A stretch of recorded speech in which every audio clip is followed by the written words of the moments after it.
அனைவருக்கும் அன்பு வணக்கம் நண்பர்களா.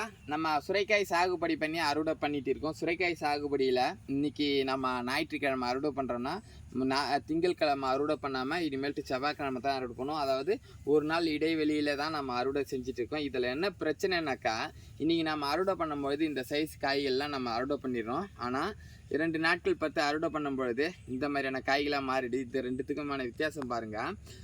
இதில் என்ன வித்தியாசம்னாக்கா, இந்த காய்கறிகள் மட்டும்தான் விற்குது, இந்த காய்கறிகள் விற்க மாட்டேங்குது, மார்க்கெட்டில் திரும்ப வந்துருச்சுன்ட்டு நமக்கு அனுப்பக்கூடிய கடைக்காரர் சொல்கிறாங்க. மனசுக்கு ரொம்ப வேதனையானதாக இருக்குன்றதான் ஒரு நிமிஷம். ரொம்ப விவசாயமே பண்ணவே கூடாதுன்ற அளவுக்கு நம்மளுடைய நிலைமை மாறுதுன்றதான் ஒரு உண்மையான அர்த்தம். நம்ம விவசாயத்தை நல்லா புரிஞ்சுக்கணும். ஒரு காய் மாதிரி எல்லா காயுமே நம்மளால் உருவாக்க முடியாது. ஒரு காய் நம்ம ஒரு குடும்பத்தில் ஒரு 5 பேர் பிறக்கிறோன்னா எல்லாருமே ஒரே போல் இருக்கிறது கிடையாது. ஒவ்வொருவருக்கும் ஒரு மாதிரியான திறமைகளோடு தான் இருப்பாங்க. அதே போல் தான் இந்த காய்களிலையும் வித்தியாசம் வரும். நம்ம அதுக்காக எங்களுடைய காய்களை புறக்கணிச்சிங்கன்னா விவசாயமே இங்கே பண்ண முடியாத அளவுக்கு மன உளைச்சலை கொடுக்குதுன்றதான் ஒரு நிமிஷம். ரொம்ப கவலையானதாக இருக்குது.